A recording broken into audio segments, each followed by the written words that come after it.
You're listening to a Mamamia podcast. Mamamia acknowledges the traditional owners of land and waters that this podcast is recorded on. It's October 2015 in the New South Wales town of Wagga. A highway patrol officer has just finished filling up at a service station when he spies a speeding vehicle.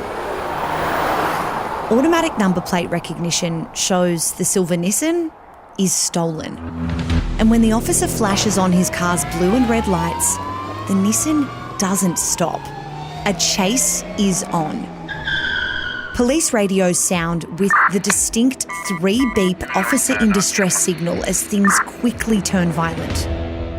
On a dirt road, the Nissan slows down and fires multiple shots towards the lone responding officer. He reverses backwards at high speed. But reinforcement isn't far behind.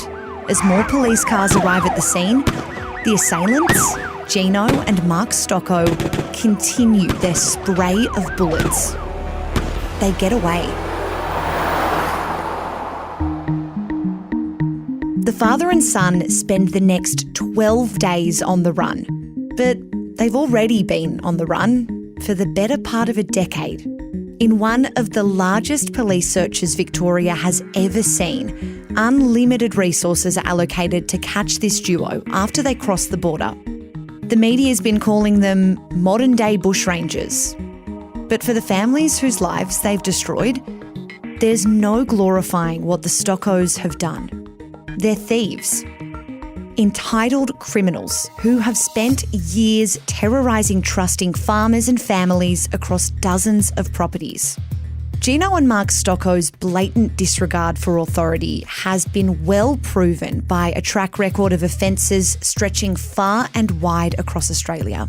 They've gotten particularly good at taking what was never theirs, wreaking havoc on a place and then vanishing from it. This time, though, they've levelled up. The Stoccos have just taken a life. Hundreds of police of every rank and from every branch have been deployed over a stretch of 46,000 square kilometres and 3 states. Uniformed cops, the crime command, special ops and more elite squads, all united with one purpose: to find the pernicious Gino and Mark Stoccos and stop them. But even if they do, will police have enough evidence to end the Stoccos' 8-year crime spree for good?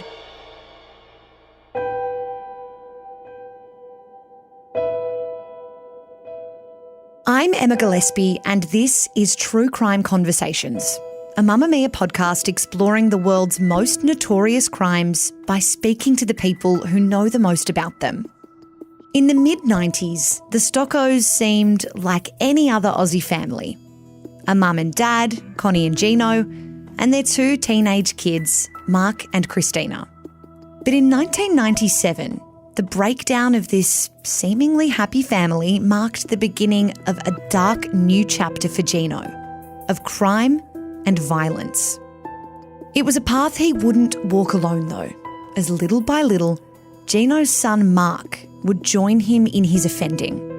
What started as stolen groceries or a fallout with an employer would manifest into serious lawlessness, the likes of which would see the pair listed amongst Australia's most wanted criminals.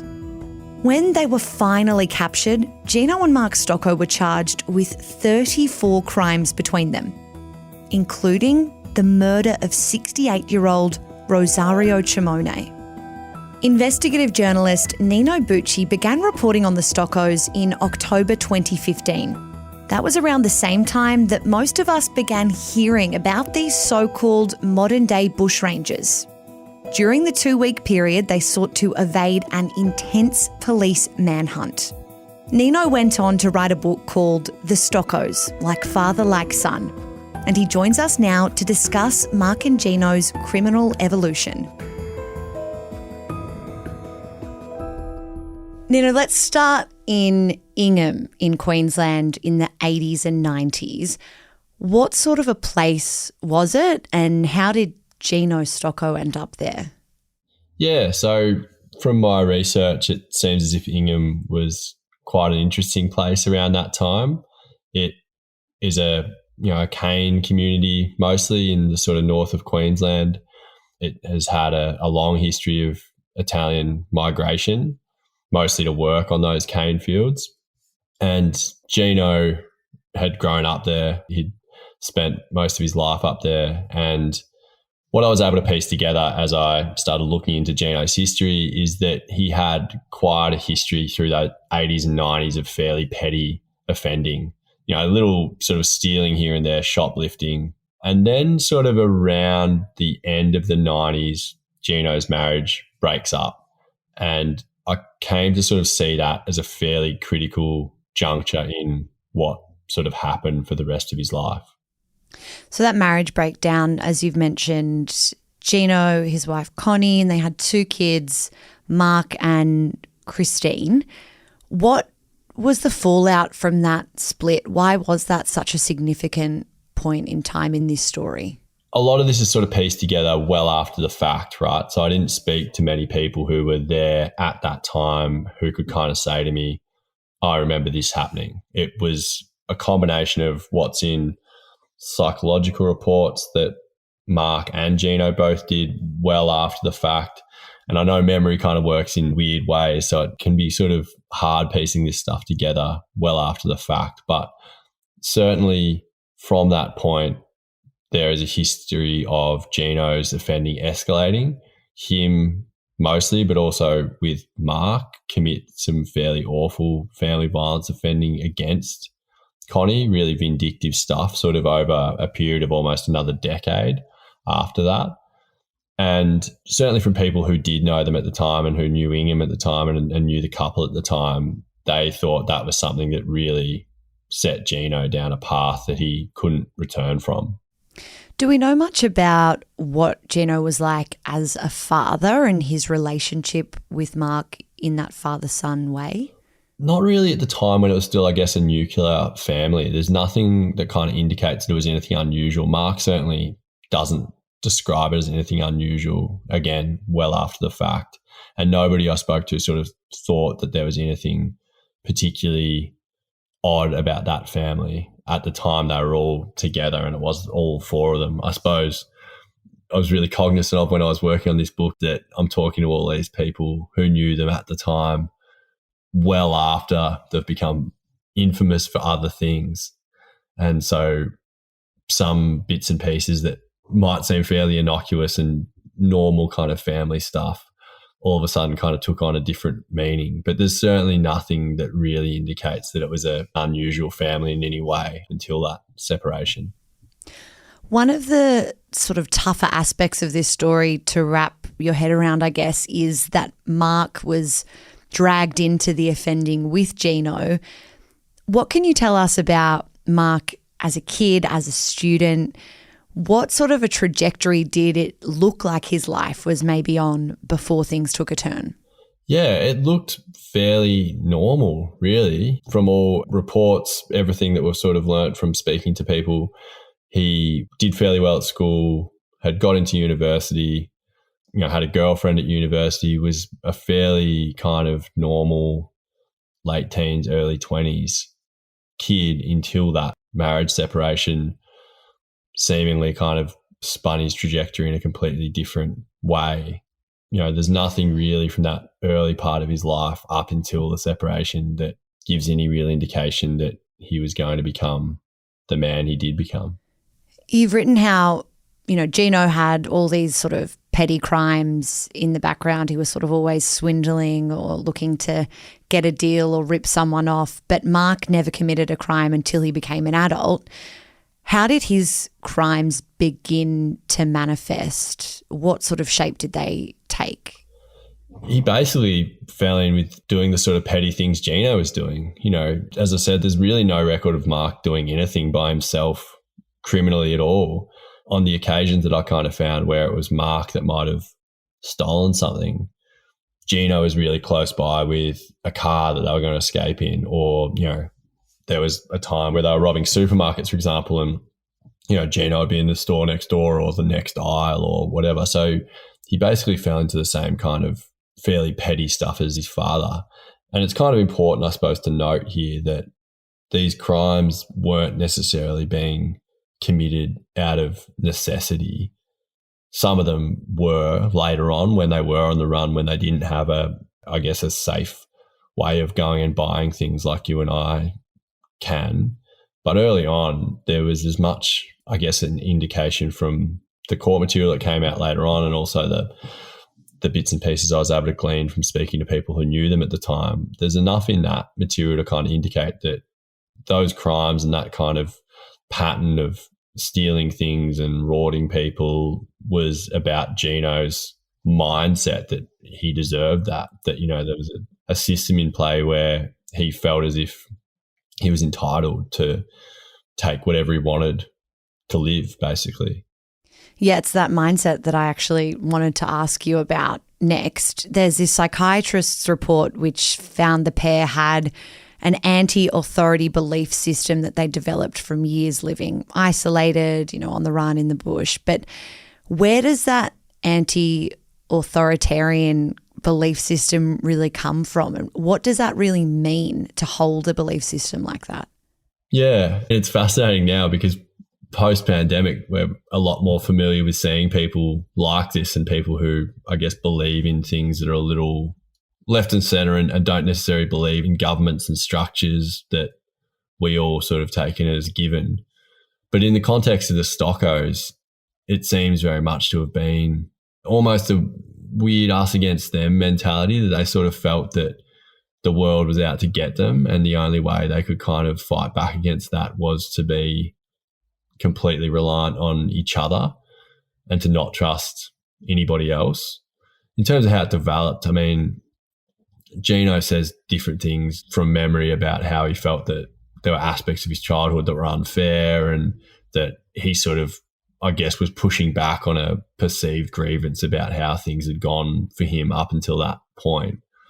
But how he sort of wrapped Mark up in it, I guess, is anyone's guess. But it seems very much as if he was such a dominating personality and somebody who was able to kind of manifest these false grievances about people, about authority, about businesses, that made it seem that whatever flowed from that was entirely rational.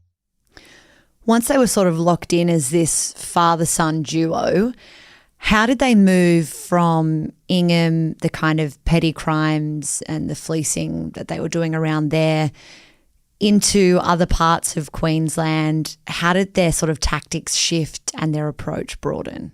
It's hard to sort of piece together after the fact what they were thinking at any given time, but certainly if you look at the record, it seems as if they were forced to move by necessity from place to place because they would steal something, rip somebody off, get in an argument and destroy a heap of somebody's property. But certainly you get this almost like a snowball rolling down a hill from that kind of early 2000s period until 2015, where they might be in Ingham for a bit, they might be doing a little bit of work, there's a report of a theft or a report of a criminal damage, and then they take off again and they're, down in Victoria in a part of, remote New South Wales or another part of remote Queensland, work steadily for a bit, earn a bit of money, get in a fight with a landowner, steal something else. But the type of offences they were committing were becoming so much more serious, to the point where they were dealing with serious arson offences, serious criminal damage or theft offences. And when it kind of got to spring 2015, it had become something that police in 3 states really couldn't ignore anymore. Before things really intensified to that point, they headed to Victoria from Queensland, and you mentioned a bit earlier that there was a bit of harassing of Gino's ex-wife, Mark's mum. When did that reach a head? They were really quite awful offences, and it was sort of towards, I guess, spring 2003 onwards. They'd do everything from entering her house and damaging it to circulating these really offensive letters to her and her family and friends. They even sort of approached her at the supermarket at one point and sort of I guess, followed her there. This was all around sort of Werribee, like to the west of Melbourne, where her family was from and had settled. And then they kind of, would stick rude notices out the front of her house, on A4 pages and print them out. And all this stuff was kind of going on and on and on. And the real peak of that was in July 2004 when Mark and Gino robbed Connie at a supermarket in another suburb in Melbourne's kind of outer west. And there was a warrant issued the day after that had happened. And it appears, there's not a heap of records about what happened here, because the next that's sort of seen of them is almost a month later, and that's back up north in and around Townsville. So, in a microcosm, even though that offending was awful offending just against Connie and obviously because of some perceived grievance from the separation, I mean, we obviously also know, quite separate from this case, that men who abuse their spouses and former spouses don't typically have a reason. There is no logic to it. It's violence for the sake of control. But I guess what we see in the pattern of what happened to Connie, the escalating of that to, robbing her in a supermarket car park and a warrant being issued by police, and then those two, heading off thousands of kilometres north to Townsville, that was the first, I guess, really clear sign of that pattern establishing, that pattern of staying in one place, serious offending, getting too close to the police, and then taking off somewhere thousands of kilometres away in a bid to evade capture. The bid to evade capture would become the theme of the next sort of better part of 10 years. But at that time, they didn't end up being on the run for too long. I think it was only about a month before police did apprehend Gino. He went to jail.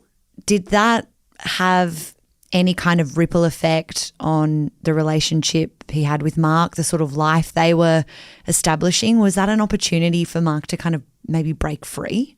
I've certainly written about it that way, that it was a way for Mark to break free.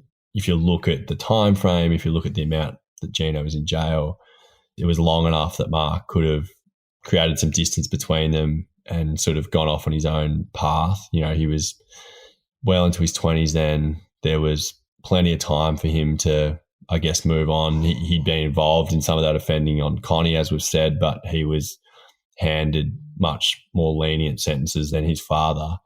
So that really does seem like the time, if there was ever going to be a time, that Mark could break free. But for whatever reason, he didn't. And I don't really know why that is. I don't know whether Gino had made it clear to him that he would be relying on him when he was in prison. I don't know whether Mark didn't know what to do and felt that he maybe isolated himself from his sister and his mother. It's all kind of speculative, and there's quite a few little patches of time in this where I've pieced together an entire timeline based on, court records, first-person accounts of people, and in some cases even what they tell police or medical professionals after they were arrested. But there's still these kind of gaps of a few months here and there in the time frame where I'd just be fascinated to know what actually went on. But I really can't know. I kind of have to look at what happened before and look what happened after, and I guess make a bit of a supposition. What's the significance of this yacht that was in their life? So there's Gino does a bit of a stint in jail. Connie's been harassed and scared for her life, but they're kind of up to their old tricks again. What's the yacht chapter of this era? Yeah, so a bit before they committed those really awful offences on Connie, they bought a yacht called the Kerouac, sort of up in New South Wales. Around that time that Gino was released for those offences on Connie, him and Mark took off. And, I was able to find people who'd seen them in Tasmania. There was some speculation they'd been over in South Australia, but they were certainly down in Port Fairy, which is my hometown. And that was one of the things that most got me interested about these tours that actually found their way down there. But the yacht is almost kind of fantastical in a way. The way that people would speak about it years later, about these two not really having much of a clue and yet being able to take on fairly arduous journeys. And then obviously when it did end up getting intercepted and they were arrested on it in really late 2006, there was all sorts of stuff on there. The IDs of people that had been in the army and people that were high up in various churches, stacks of cash. It was completely sort of filthy. But it was just quite remarkable, obviously, for two people that had grown up on landlocked Ingham in North Queensland and had sort of been, working as farmhands and things like that, to all of a sudden sort of get on a boat and try their hand at sailing. It was really, really quite bizarre. This was sort of one of the first times when there was this big kind of paper trail that tied them to a place and to crimes. Do you think that burnt them, that they were then a lot more careful, or that they changed their tactics from that point? Yeah, it's a really interesting point. It certainly seems that after that, they became a lot more careful, a lot less trusting. They also seemed very much to try and find safe places where they could stay for a long time, like places that needed workers that had lodgings on a farm typically, or some other type of property. I mean, it's hard to kind of say whether there was something conscious that they changed as opposed to it kind of being necessity. Obviously, they both, again, found themselves in trouble with the police. Gino was again sent to prison. I think Mark may have only got a small term or perhaps no time at all. So I guess it's kind of hard to say how much of it was, well, we don't have a boat anymore and we've just got out of prison again, so we need to find somewhere stable. There's no doubt that there was a trajectory of Gino particularly and Mark by extension becoming more and more paranoid, more and more careful, more and more aggressive towards people he felt had sort of slighted him. And, the yacht, who can say, but the yacht certainly seems to be another one of those points where from that moment on things did escalate at a sort of steeper rate than they had up until then. Hindsight, obviously, 2020. But do you think that at that point of the sort of yacht, the breakthrough there, Gino going back to jail, that's at 2006. Did police take the Stoccos seriously enough, do you think, in your research? Or was it more that this Gino guy was a bit of a pest, a bit of a nuisance and sort of just a repeat offender for these petty crimes? I think my main reflection on it is that they didn't almost take the family violence offending as seriously as they should have. Obviously now it's kind of almost 20 years after he committed the worst of those offences, but I'd like to think now that if that happened, that A, that type of behaviour would be more harshly punished in terms of sentencing, but B, there'd be a greater understanding of the fact that people who commit these type of offences typically commit other offences as well. There is obviously family violence offenders who just commit family violence offences and prolific at that and will do that against multiple partners, and they rightly, should be monitored from that perspective. But there's also people like Gino where it was very clear that he had been able to co-opt his son into this offending, that he was doing the whole gamut of thing from, prank calls and sort of doxing newsletters to actually breaking into people's house and committing acts of violence against them. So I'd like to think that that probably would have been a huge warning sign as well. But I don't necessarily think the yacht and the stuff leading up to the yacht in and of itself should have been the warning sign. Probably what should have been the warning sign, other than the family violence stuff that I've mentioned, is the fact that these were people that were committing offences over 3 whole states, and that because of the way that policing works in this country, it can be very hard for even, states that are bordering each other to necessarily sort of marry up what is known about a certain person at a certain time and vice versa. So I think at the point of the yacht, Gino had convictions in Queensland. He'd had convictions in Victoria for the family violence offending. He'd been known to be in New South Wales at different times. Around the time they got the yacht, they realised he'd also been travelling in other places, Tassie and possibly sort of South Australia. So I think that was probably the real warning. The real thing, they should have been speaking to each other at that time, saying, hey, this guy's obviously runs pretty hard and he does it over a kind of stretch of the eastern seaboard spanning thousands of kilometres. Let's make sure we keep a close eye on him when he gets out. I think that's the main thing that they should have been concerned about, as opposed to just the type of offences, I guess, in and of themselves.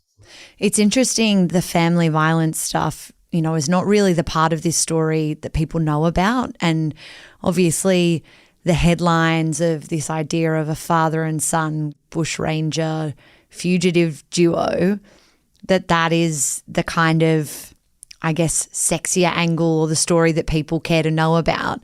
But it's true that when you look at Gino's crimes, it's all there in those early days with Connie, the way that he was offending then, and even Mark's intimidation, that wasn't more of a red flag, or that there weren't bigger consequences for that behaviour.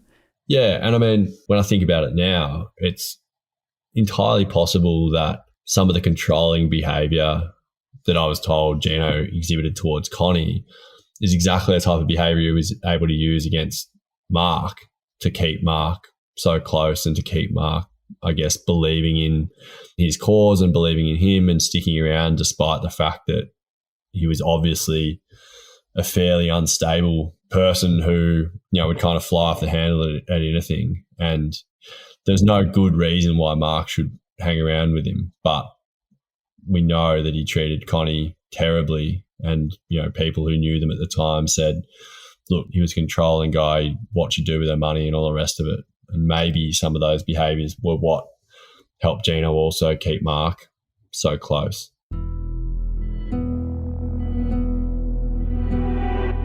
You're listening to True Crime Conversations with me, Emma Gillespie. I'm speaking with investigative journalist Nino Bucci about Gino and Mark Stoccos.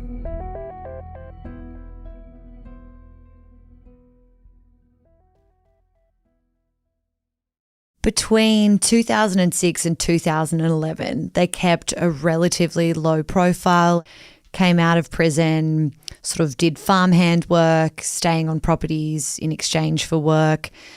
But then obviously that changes significantly, and in the 4 years after 2011, everything ramps up. What was the turning point? What do you think changed during that time? Yeah, it's really hard to say. It seems to me very much that Gino got more and more stuck in his ways about there being almost a conspiracy against him and Mark, and he seemingly became more willing to share some of these views and to talk to people at length about the fact that that's how he felt about things. He'd go on fairly wild, tangents to some of the people that were hiring him, or employing him on their properties. And so it appears that he was almost, because he's going so far down that direction, when that was challenged, the explosions became bigger, right? So he was more likely to kind of cut loose because he felt so aggrieved about what had happened to him. So, over this period of time, it went from sort of petty offending to just the most awful criminal damage you can imagine, cutting offences, setting fire to farm buildings, stealing so many things, people who had taken them in effectively to their properties, to their families, and for whatever reason, and some of them don't even really know. It was little things like, don't park your car here, or can you, do this little bit of work, and it was a task of the sort that he'd done, thousands of times before. A lot of it was so minor, and the next these people would know, Mark and Gino were gone and they were fighting fires on their property, or they were, looking for stolen utes, or they were, trying to get cattle back that had been let to sort of roam free because Mark and Gino had cut the fences. So catastrophic amounts of damage that they could get away with typically because they'd effectively been trusted as caretakers of some of these places, so the owners would be away sometimes for days at a time on farm business or holiday. And, they used that time to basically destroy hundreds of thousands of dollars of property for these people, all because of a perceived slight. They'd do it and take off in the middle of the night and wouldn't be seen again by these people. There were a couple of properties where the owners suspected that they came back again later, weeks, months later, they'd come back again and steal firearms or steal fuel because they knew where, the fuel was kept.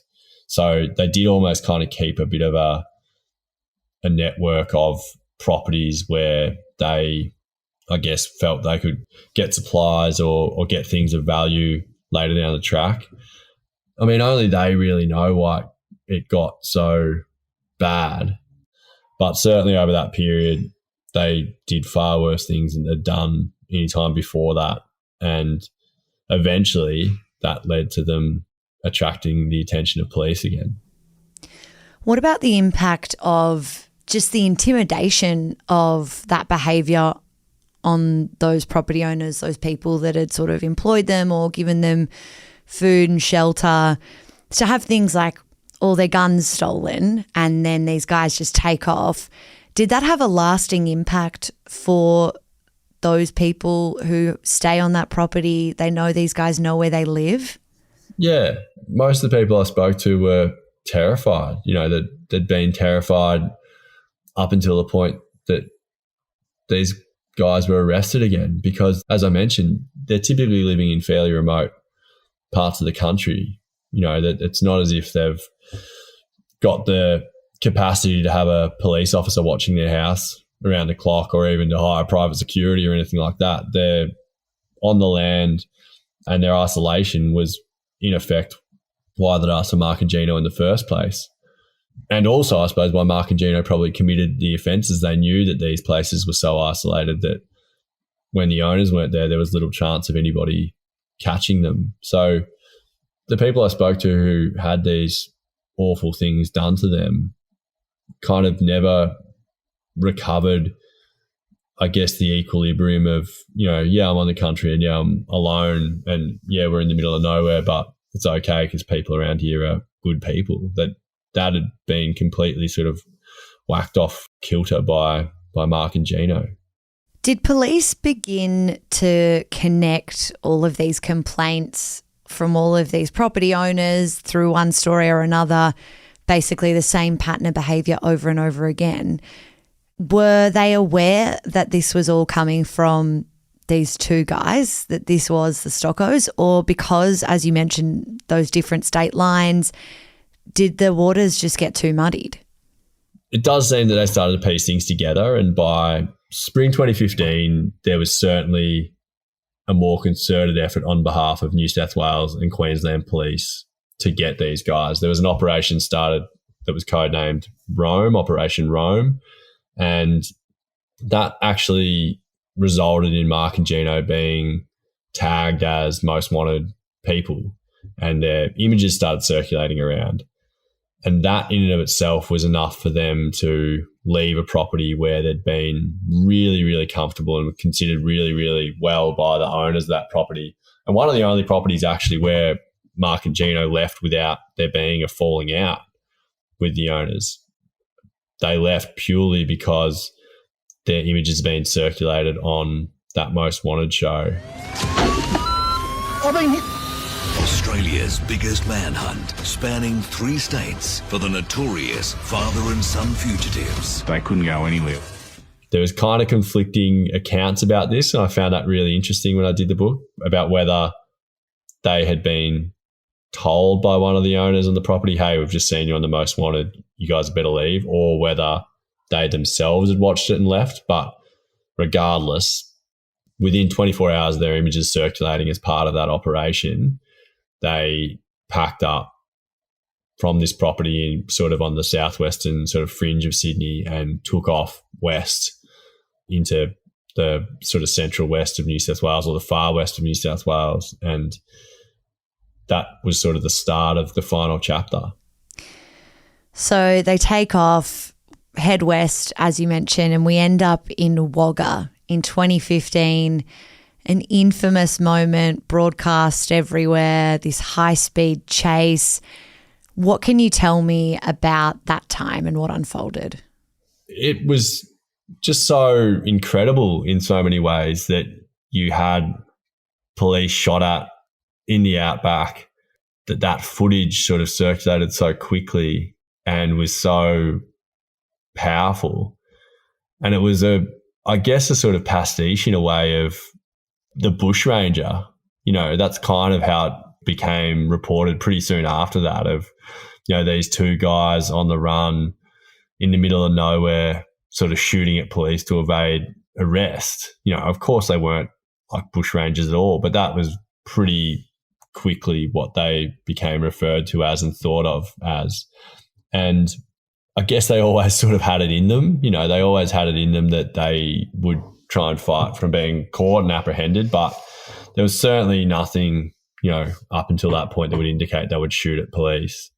You know, they could have quite easily killed those officers. They denied that they were trying to, but it was an incredibly frightening escalation again in their behaviour.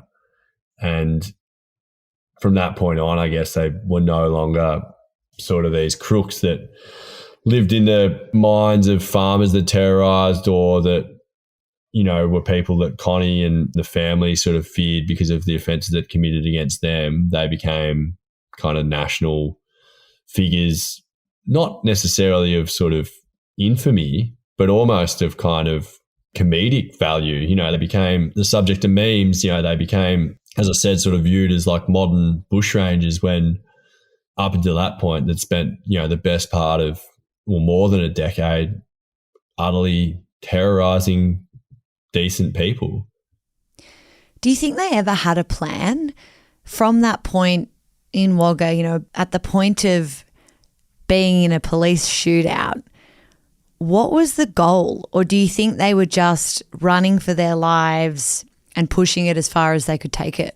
Yeah, no, I think that's exactly right. I think we should probably go back a step. So between that point in August 2015, where they featured as some of the country's most wanted people, to, you know, a little less than 2 months later in early October 2015, they go out and work growing marijuana in a remote property sort of near Dunedoo in Western New South Wales. And they go there because one of the other people who had been working at the property that they'd been working at in the sort of southwestern fringe of Sydney tells them he's got some work for them to do out there. So they go out and they, you know, start setting up this irrigation on this marijuana plantation in the middle of the bush. They again get in an argument with the guy who's running that show, and they shoot and kill him. And that's in early October, and they're sort of making their way from there when they shoot at police about 9 days after they actually commit that murder. But that's when they first shoot at police near Mangopla, near Wagga Wagga. So it's really hard to know what their thought process was at this time, but you can imagine the walls were really closing in. Yeah, let's talk a little bit about that murder. It's being treated as a homicide. As the bloodied men were brought into custody, officers searched the farm where they'd been hiding out, and they discovered a body. This person is deceased. He has not been formally identified. However, he is consistent with who we believe is a 68-year-old man who has been missing since the 8th of October this year. Obviously, the Stoccos have, you know, rained down terror on so many good people. They have been violent and destructive, but they've not yet killed a person. But then we get to 2015, they go to this marijuana farm and they kill Rosario Chimone, who has mob connections. What can you tell me about him and his character and how he came to be caught up with Gino?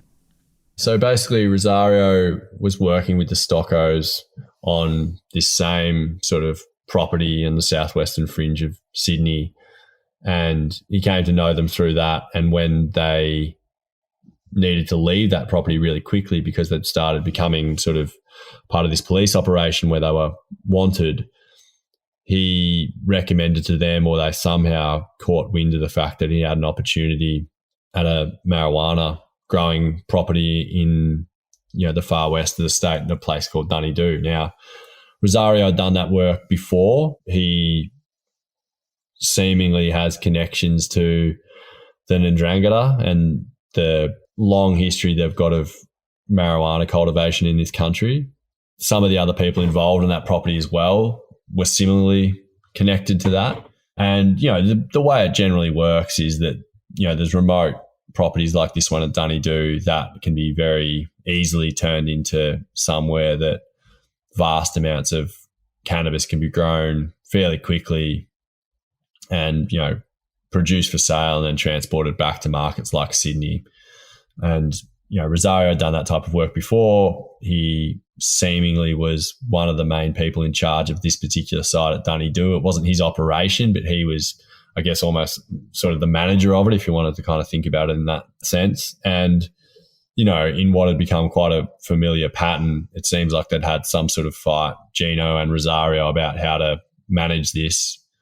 I think Gino says in his interview later that it was about irrigation or something similar, or maybe about driving a tractor, or maybe both.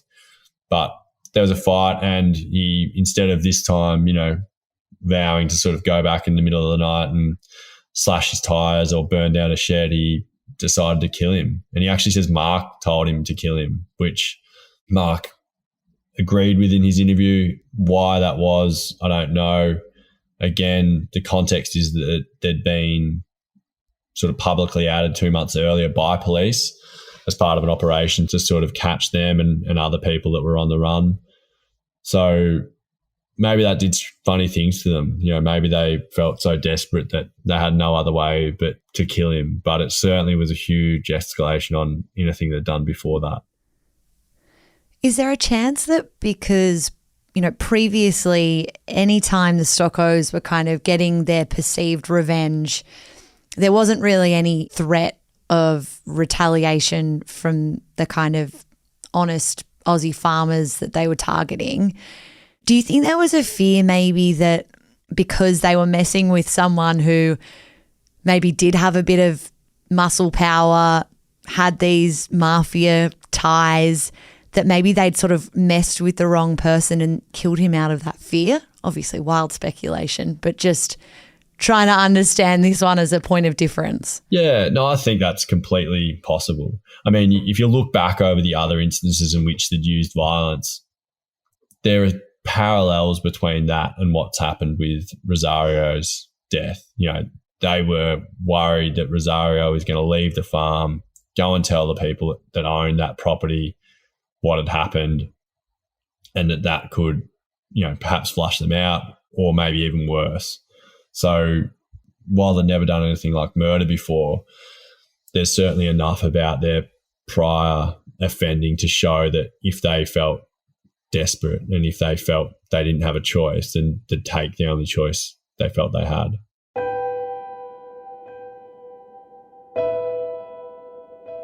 That's not the end of this conversation. We've released part 2 of our chat on the Stoccos exclusively for Mamamia subscribers. Hear Nino's final thoughts about Gino and Mark's conviction and the lasting impacts of their crimes by following the link in our show notes. Thanks to Nino for assisting us to tell this story. If you'd like to read his book, The Stoccos, Like Father, Like Son, you will find it linked in our episode description. True Crime Conversations is a Mamamia podcast hosted and produced by me, Emma Gillespie, with audio design by Madeline Joannou. Our executive producer is Gia Moylan. Thank you so much for listening. I'll be back next week with another True Crime Conversation.